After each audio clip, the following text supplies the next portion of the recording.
I memorized one phrase you just talking about, very important. In the next next decade, China have no space to make any mistake. So a lot of challenge we already know. So what's your recommendation? I mean, the policy combination for China is also already popular for the normal people. 大家好啊，今天是2025年的1月30号。今天给大家分享顾超明的分享，这个是他去年6月份的分享啊。在这个分享里面呢，他解释了为啥美国的债务那么高，却依然没有崩塌，以及对中国房地产的情况也做了这样的一个分析。好，我们废话也不多说啊，一起来看一下他的这个分享。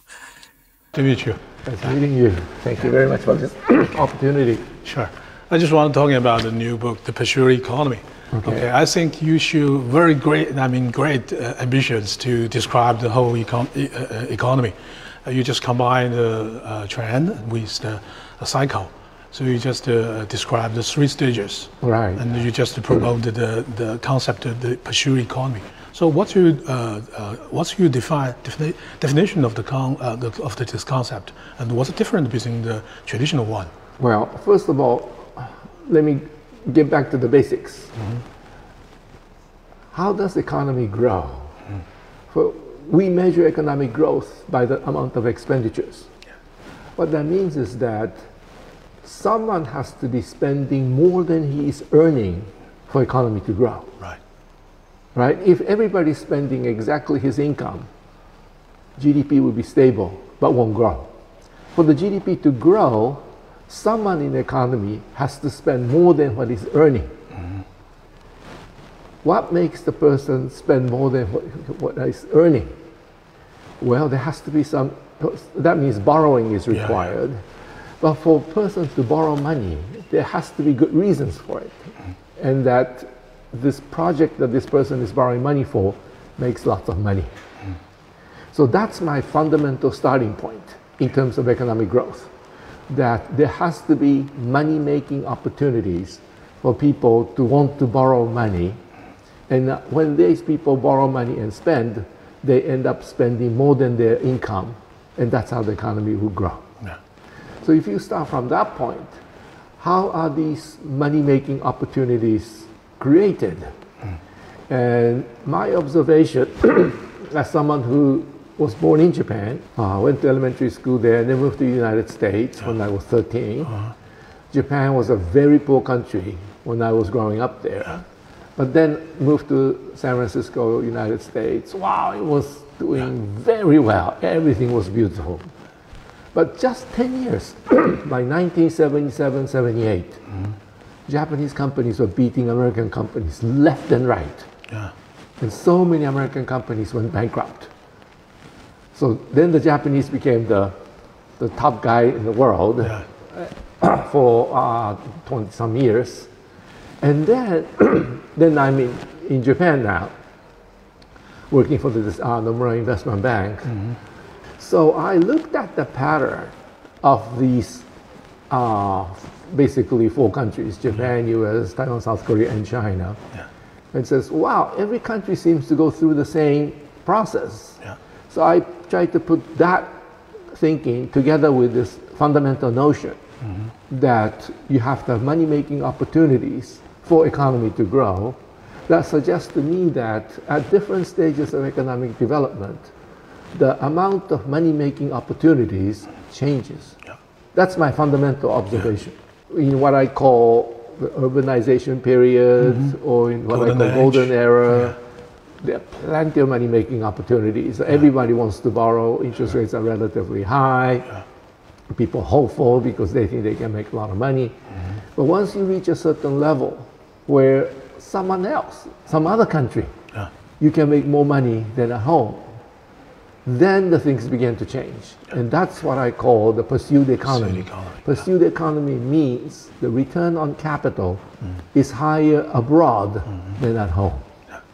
And once you reach that stage, you have to, the businesses have to change their mindset completely, but the governments also have to change their mindset completely, because the usual policies do not work the kind of policy that worked well during the golden era might not work very well in the pursued era. Yeah, I got it. So in your context, you think all the developed country are already, most of them are pursued economy, right? Yes, yes. Okay. So you just define three stages of the growth model. So now we're talking about the business cycle. Okay, you just give the 4 scenarios. Scenario 1 and scenario 2 is very traditional. You use the monetary or the physical policy, you can handle that. But especially in the pursued economy, in the scenario 3 and the scenario 4, so it's maybe the monetary policy in way. So you just recommend other, especially the fiscal policy. What's your point of view of that? So for the benefit of the people who are watching this program, let me explain what those scenarios are first. If you need borrowers to get the economy to move while someone is saving money, if someone is saving money, someone has to be borrowing money to keep the economy going, right? If everybody saved money and no one borrowed money, the economy will collapse. May I just interrupt a little bit? Because you're saying that there must be saving, then there will be borrowing. They happen simultaneously. But there's a new skill of the money printing. For example, most of the treasury bill or notes just purchased by the central bank. So how you describe that situation? Can I answer that question later? Sure. Because it comes back in. Yeah. Okay. But I have to explain the fundamentals first. So if someone is saving money, someone has to be borrowing money. Sure. And people like us in the financial sector will take the money from the savers and give it to someone who can use it to make sure that all the saved funds are borrowed and spent.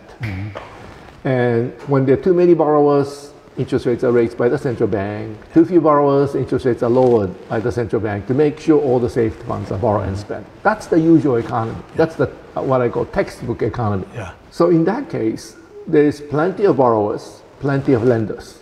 And that's what I call case 1. Case 1. Case 2 is that there are plenty of borrowers, but not many lenders. Yeah.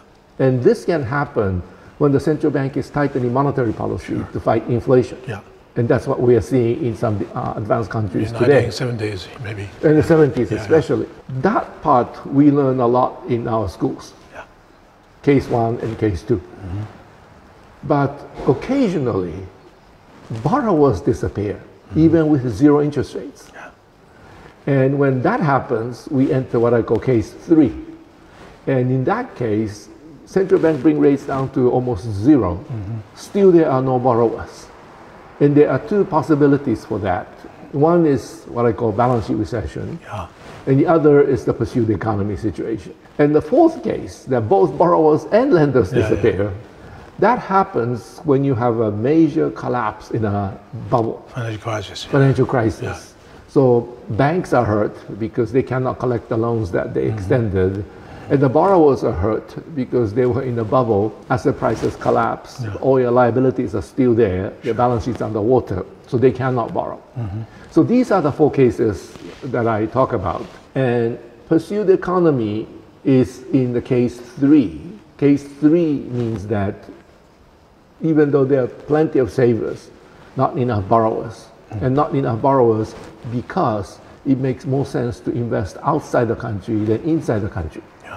So if a Japanese company realize that hey, it's cheaper to build a factory in Vietnam than in Japan, they will be borrowing money in Vietnam to do the investments. So even though this company is maximizing profits, no balance sheet problems, if you look at their domestic operation alone, they're not borrowing money in Japan. Because what they need is the Vietnamese currency, not the Japanese yen. That's right. But when you have companies not borrowing money, but the household sector, household sector is still saving money, so household sector behavior hasn't changed. But the corporate sector behavior changes dramatically once you enter a different stage. Then you get into this pursued economy problems. And the policymakers will have to adjust to this because the private sector is not borrowing money, government might have to borrow money as a borrower of last resort to make sure the economy moves forward. Okay, yeah. So I think you recommended the very positive, the fiscal policy to help the economy go outside from the case 3, right? Yes. Case 3. But you can see that you just give a different example. For example, after the collapse of the real estate bubble back to 1990s in Japan, and after the 2008, the subprime crisis in US, the two governments, the two authorities used totally different fiscal policy to help the economy. So you think that Japan, the case is, I mean, maybe the stimulus is not enough, but in the American case, you say maybe it's okay. So that will bring different result, right? Right. Okay. In the Japanese case, when the bubble burst and the economy started weakening, nobody knew, not even myself, had any idea what was happening, because the concept of balance sheet recession was not invented at that point. You invented it. Yeah, I invented it, and that was around 1997. So we lost 7 years not knowing what's going on. Bank of Japan brought interest rates down to 0, nothing happens. Central government did some fiscal stimulus, but no Keynesian pump priming. That never happened. Every time you put in the fiscal stimulus, Japanese economy responded. Yeah, responded. But when they stopped that, it collapsed again. That's right. Whereas what we learn in universities is that when you put in a big fiscal stimulus, that becomes a pump priming. And even after government removed the fiscal stimulus, economy will continue to grow, right? That's the Keynesian pump priming. That never happened. So people were really lost. When you go to a hospital and the doctors cannot tell which disease you have, you become very worried, right? And that was basically the Japanese situation for a long time. So one doctor says, let's try this. Other doctor says, let's try that. Structural reform, this and that. So they tried lots of structural reform policies. None of them worked. You fix the banking system, economy is still very slow. Then we finally found out that this is a balance sheet recession. It's a very different kind of recession we never studied in economics. And in this case, private sector who were in the bubble borrowed lots of money. They just want deleveraging. Exactly, a lot of leveraging. And once the bubble collapsed, all your liabilities are still there. Asset prices are down here. The balance sheet's underwater. Everybody start repairing balance sheets all at the same time. They're all doing the right things. None of them are doing the wrong things. But when everybody does this thing at the same time, it's compensatory. There's nobody borrowing money. Everybody's saving money, even at 0 interest rates. Then the economy starts collapsing.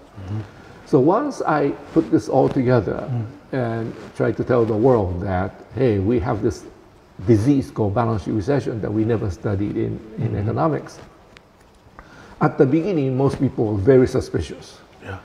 I mean, as a former doctoral fellow of the Federal Reserve, I've been going to the Fed to give seminars free of charge because they gave me such a nice fellowship when I was a graduate student.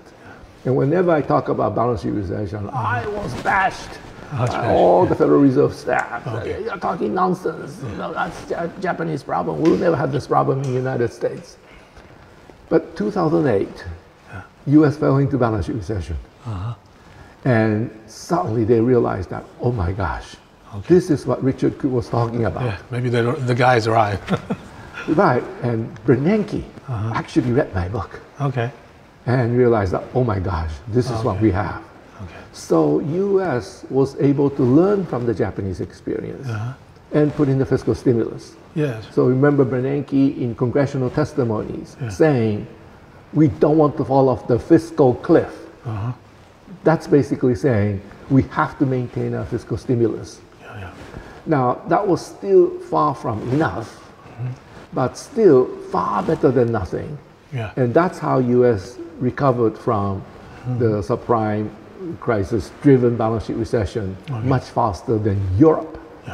And the Europeans, in spite of my repeated warnings, the top guys, Mr. Schäuble in the German Treasury, basically, finance minister, refused to believe that this is balance sheet recession. Kept on saying this is a structural problem. And as a result, Europe could not put in the fiscal stimulus. And so Europe suffered far longer than the United States. It took almost 10 years to reach the same GDP as before 2008. US was able to get there in less than 5 years. Yes. So those are the differences between Japan, United States, and Europe. Sure, I still memorize that in the time of the financial crisis back to 2008. The John Paulson, I mean, the treasury guys just kneel down to the Speaker Pelosi to give me a huge amount of money. But after this pandemic, you can see that the fiscal policy, the stimulus package is so huge. Yeah, it's a lot of infrastructure construction projects, something like that. So maybe this is the reason why the American recovered so quickly, because they just already treat the balance sheet recession very quickly. Yes, I think that's a large part of it, compared to Europe, for example. Okay. Europeans were still worried about balance sheet recession when pandemic hit. Yeah. But Americans are mostly finished with the balance sheet recession. Yeah. So they were able to move forward faster. Okay, that's great. So now we turn to Japan's case. So we already noticed very impressive performance of the stock market and the real estate and the inflation rate in Japan, especially last years. So what do you think is kind of the recovery from the so-called balance sheet recession, or just another round of bubble? And what do you think about the role of currency depreciation in this kind of recovery? Well, I must say that all of this have a lot to do with the currency depreciation. Yeah. Because Bank of Japan, believing that monetary policy can solve all the problems, like other traditional economists, kept on this very easy monetary policy, extremely easy monetary policy. Yeah. Whereas all the other central banks around the world, seeing the inflation coming, raised interest rates. Yeah. Bank of Japan kept it very low, and as a result, yen began to depreciate. And when the yen fell so much, many foreign investors who kind of written off Japan for so many years suddenly realized that, wow, things in Japan are so cheap. Yeah, like Warren Buffett. And Warren Buffett and very many others. Yeah. But they have told their final investors, we are not interested in Japan because Japan is in such a sad shape. Yeah. So now they needed an excuse to come back to Japan because the Japanese equities, Japanese real estate are so cheap. Yeah. So they invented a lot of stories that suddenly Japanese companies are doing very well. The structural reform actually worked. And so those were the reasons to come back in to the Japanese market. But those of us sitting in Japan, nothing much changed. Right? Yeah, it's just everything same as before. Okay. But the same as before is actually far better than what a lot of foreigners were writing about. Oh, okay. We had very stable prices. People could plan ahead. Our products are still doing very well around the world. Okay. Many companies still need Japanese components to finish their iPhones or whatever. People are generally quite happy, and things were cheap. So we had actually quite a nice setups. But because some policymakers, particularly under Prime Minister Abe, said inflation has to be higher, and once the inflation is higher, GDP will be higher. I thought that was, I must say, not appropriate. But those guys basically dominated the Japanese policy thinking. Yeah. So that forced the Bank of Japan to keep rates very low, push the yen lower, and a lot of foreigners came in. That pushed the stock prices higher, real estate prices higher, as you mentioned. But how about the average Japanese people? Okay. They are not happy, with the situation, not at all. Okay. Because prices are going up. And prices are going up because the yen is so weak. And Japan has to import all this food and fuel from outside.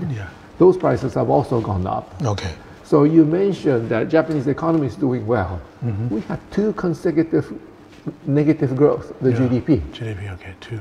And the government got so worried that they start talking about another fiscal package, tax cut and things like that. if you do such a large monetary easing, and you still have to do fiscal stimulus, that shows that the monetary policy wasn't working, Okay. right? So it only worked through the exchange rate channel, not from the domestic channel. Okay. But because the foreigners came in, share prices went up. Of course, some people felt richer as a result, and they spent a little more money. So that part was there. But overall economy, the fact that we had 2 consecutive quarters of negative growth, together with the need to have another fiscal stimulus, suggests that for domestic economy itself, is not doing all that well. But compared to what foreigners were saying about Japan for the previous 30 years, actual Japan was much better. Yeah. I mean, if Japan was as bad as how those foreigners describe Japan to be, I would be the first one to have left Japan. Okay. But the fact that I stayed is because I could see that everything's still working, streets are clean, trains are on time, everybody's doing all the things that they're supposed to be doing. Okay. It was actually a quite good life for most people. Okay. And now, with the prices going up and people are getting worried, and if you have an aging society, you don't want to have an inflation. Yeah. Because people really get worried. Yeah. Because their income is already fixed. Sure. And so I hope Bank of Japan will come to its senses and normalize monetary policy. Normalize. Okay. That may hurt a few things, but overall, I think that's where we should be going. Okay. So just add a little more questions. You know, maybe the Fed will be lowering the interest rate maybe once or time in this year.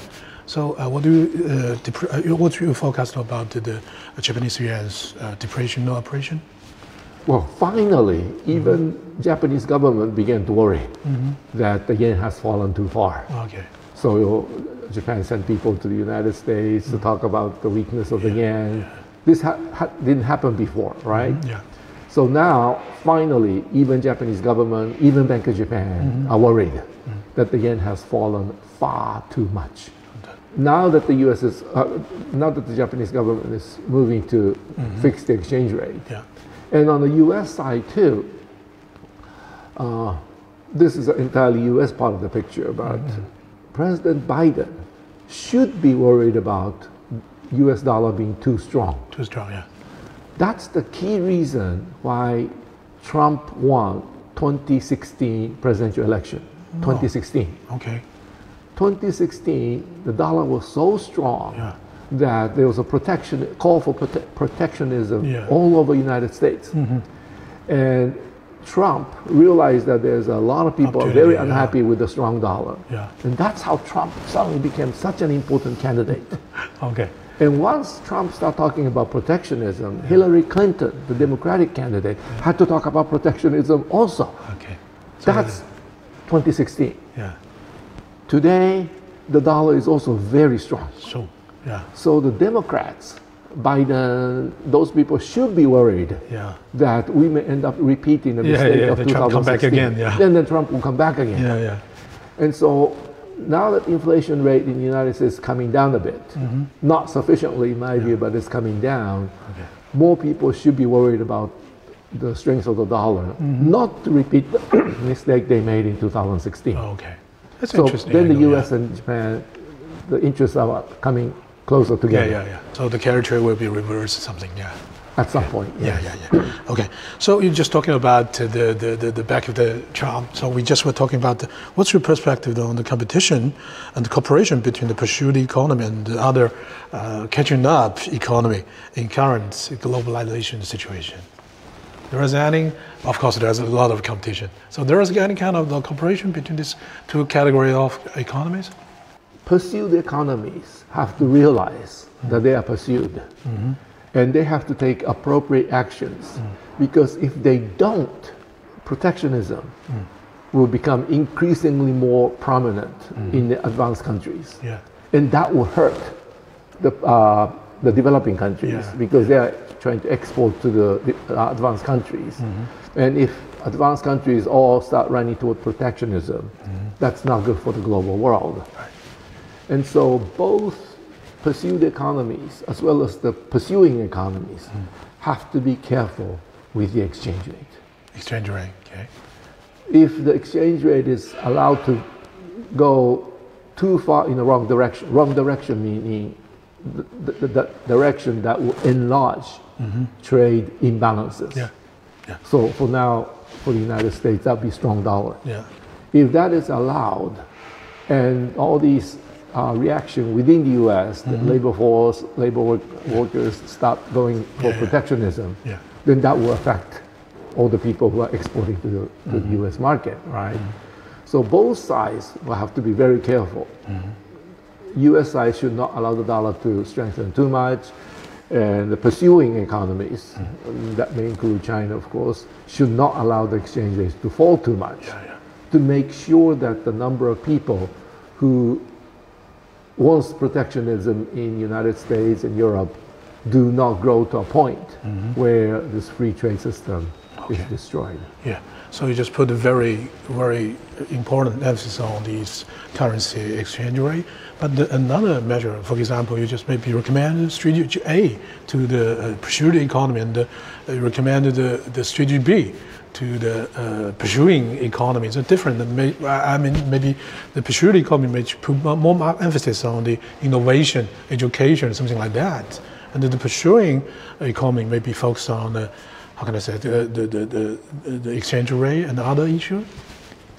Well, so pursued economies will have to really revamp its educational system. And that's one thing the United States failed miserably. In a golden era, you're not pursued economy yet, you're in a golden era. It's the manufacturing that helps the economy grow. And to work in a manufacturing factories, you don't have to have a very high level of education. That's right, So when manufacturing is leading the job creation, everyone in the economy benefits. Even with those with relatively little education, they benefit also. So everybody benefits, and that's why I call it that's the golden era. Blue collar even there. Yeah, blue collar people will benefit as well as the white collar people. But once you are in the pursuit phase, where manufacturers are moving their factories abroad, then if you have limited education, your job opportunities become smaller and smaller. And you have to have a lot more education, a lot more knowledge, experience to move up on the jobs ladder. But Americans in the 1980s realized that, as I indicated earlier, Japan was chasing the United States and US was losing so many companies left and right. They did a lot of things to encourage more investors, more companies to invest in the US. That's deregulation, lower taxes. Those were all very helpful. Reagan's economy. Yes, Reaganomics, they call it. But Reagan forgot to do one thing, and that is to increase the level of education in the United States. And 40 years later, we are paying the price of that mistake. They should have also increased the level of education so that the people will have better job opportunities in this new environment. That part, Europeans have done relatively well. Japanese have done relatively well, keeping the educational levels from deteriorating. Whereas the Americans, they didn't do much on education, and that's why they're suffering 40 years later. I got it. Now we turn to China's case, because the book just for most of the reader will be in China. So they just wonder what will happen in China.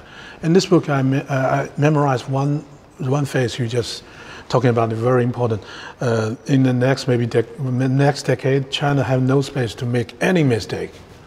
So a lot of challenge we already know. So what's your recommendation? I mean, the Hollis combination for China is also already popular for the normal people. Well, as you know, China faces lots of challenges. One of them, of course, is the possibility that China may fall into balance sheet recession. And what's happening to real estate market and the population taken together. It's very difficult to convince a lot of people in China that real estate prices will continue to go up. But if people don't think real estate prices will continue to go up, they won't borrow money to invest. But if they don't borrow money to invest, but a lot of Chinese people are still saving money. But the people who used to borrow that money are no longer borrowing it. Then the economy will fall into what I call balance sheet recession. And if that happens, and in parts of China I think it's already happening, government has to be the borrower and spender of last resort. And I think government is beginning to play that role. I wish that that part stays, or government should do more to assure people that, hey, this is balance sheet recession. Private sector is doing all the right things, which means government cannot expect private sector to change its behavior. In that case, the government will fill the gap, and that's basically the fiscal stimulus.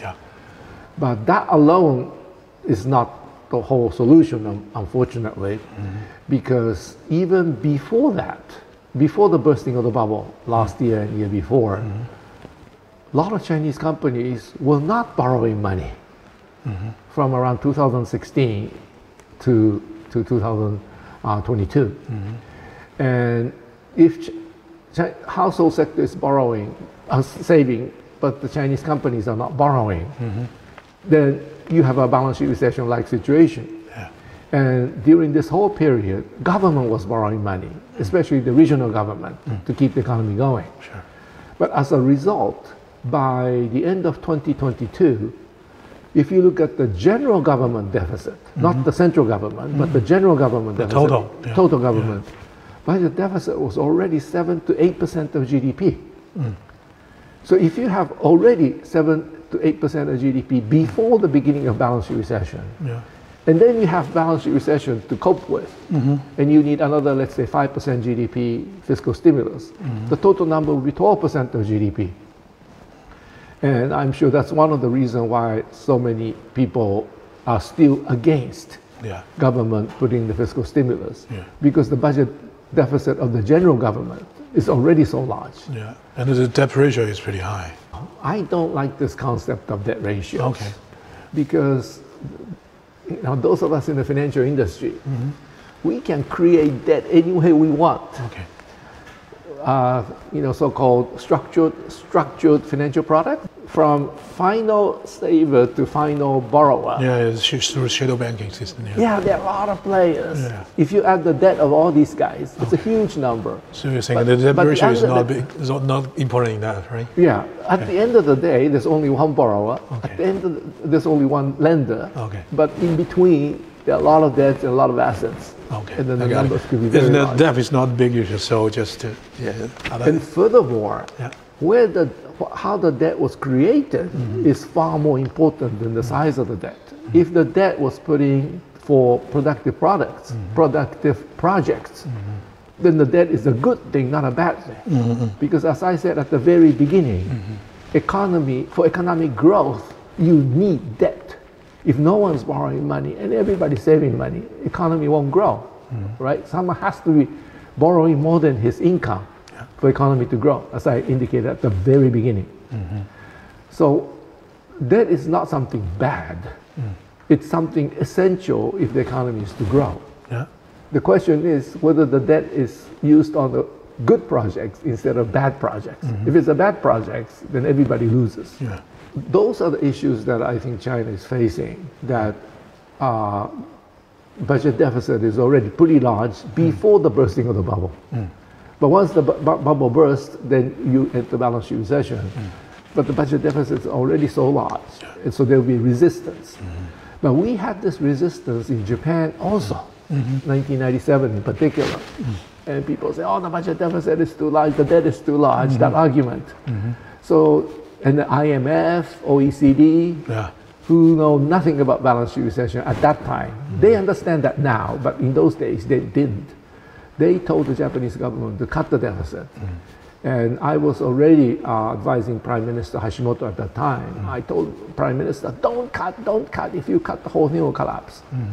But, I'm just a private sector economist, not even Japanese, and all these big shots from around the world, IMF, OECD, told Japan to cut. So he listened to that, and the whole economy collapsed. It took Japan 10 years to come out of that one policy mistake in 1997. So I hope China won't make that kind of mistake. And whether there's enough savings to finance the debt, you look at interest rates, not the size of the debt. If there are a lot of savers, but private sector is not borrowing money, they have to lend to the government. And that's why in a balance sheet recession, one of the key characteristics of balance sheet recession is that government bond yields come down to these very low levels. And China's 10-year bond, 2.4%, which means the government, private sector wants government to borrow. Please don't listen to these people who talk about large debt. You listen to the market. If the market says, oh, 10-year government bond, we are willing to lend it at 2.4%. 2.4% for a country like this is ridiculously low, right? It should be like 5 or 6%. Why is it 2.4? Because people, too much savings relative to the debt. Yeah, I got you. But you know, China, actually we launched a round and another round of fiscal stimulus. For example, back to the Southeast Asia financial crisis, we just used a large amount of money to build the highway system. After the 2008, we just launched the high-speed train system. Yes. Yeah. Nowadays, maybe EV. Now, this new round will be, we call it the low-altitude aircraft and the transportation system. So maybe another round kind of stimulus already on the way. So you don't think it's still enough for the whole economy? Well, if that depends on what the private sector is doing, right? If private sector is really not borrowing money, but the household sector still saving money, and that all the indications indicate that Chinese household sector is still saving a lot of money. So someone has to borrow this thing to keep the economy going. And so I would recommend that Chinese government put together the best and the brightest people like you into a committee and ask them to come up with a project. What's the best project for the future's growth, right? Exactly. Anything that earns more than the social rate of return of 2.4% should be put into place. 2.4 because of the government bond yield is 2.4. And if those projects earn social rate of return higher than 2.4, this will not become the burden on future taxpayers, right? Because this is self-financing. And so if you bring smart people in China like yourselves together and discuss, okay, this project will earn 2.4, this project is only 1.2, let's not do it. That's the kind of discussions I think this country needs. That's good advice. We're talking about the economic study itself. I just read the book. You just you recommend something, the pure technical, the math, something math heavy. Okay, just a concept and a lot of math formula, something like that. You just put on to the real economy, which was ask a lot of normal people to ask why and study from the very beginning. And we are economists. We know the only data we can get is from the history. From the many history, from the UK, from the Japan, from America. So what's you currently researching project, or would you have any view or prediction on the future trend in economic studies? Well, we can talk about this for another 1 hour. Okay. Trying to describe economy with the mathematical models, I don't know how much of that you do. It's a very roundabout way of getting to the problem. It's a physical way, actually. Physicist way. Yeah, the physicist.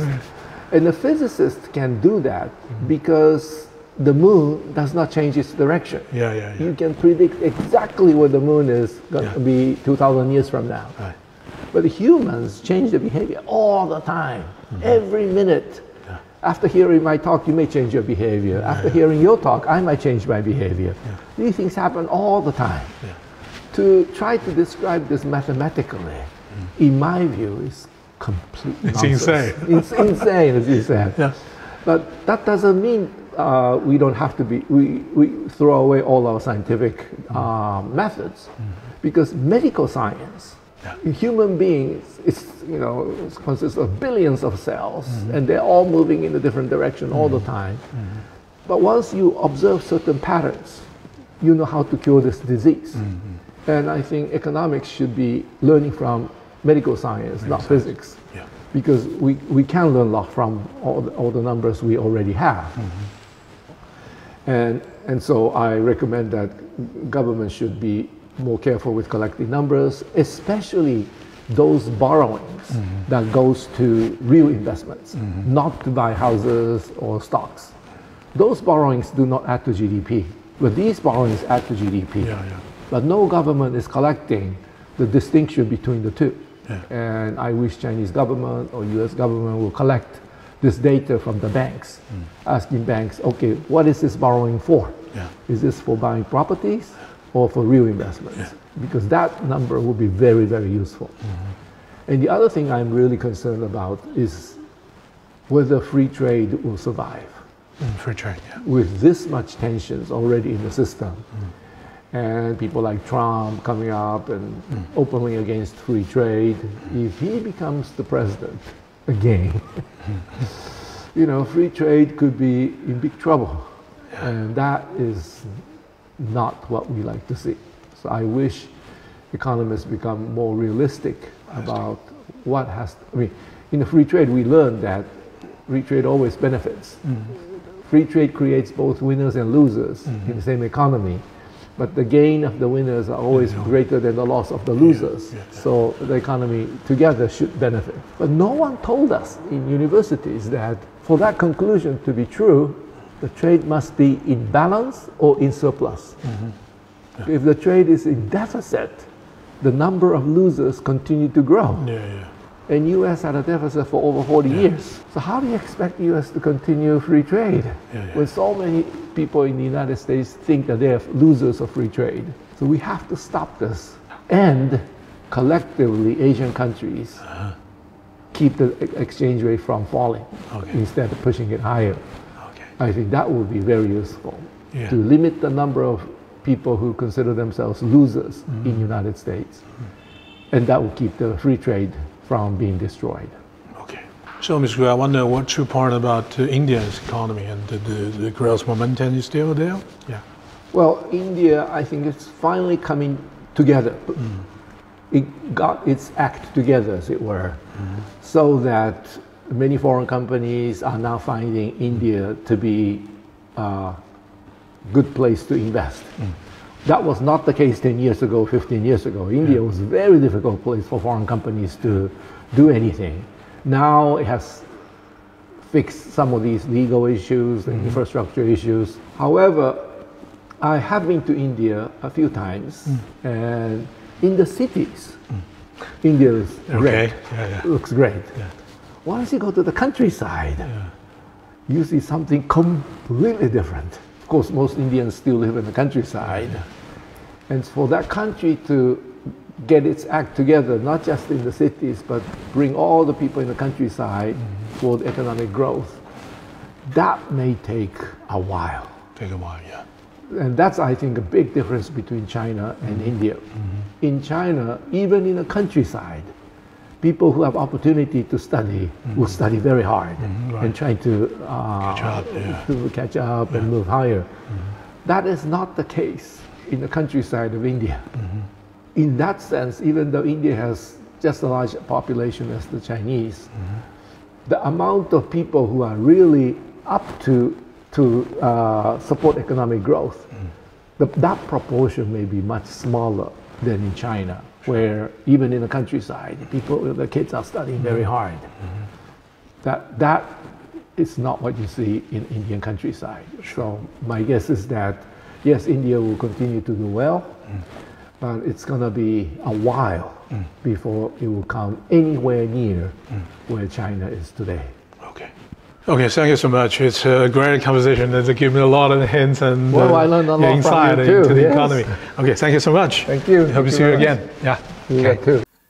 看完他的分享，不过顾朝明有2个观点让我印象深刻。第一个就是日本失去的30年，普通民众可能感觉并没有那么差，反而是最近汇率下跌物价上涨即使股市新高，但感觉危机感依然很重。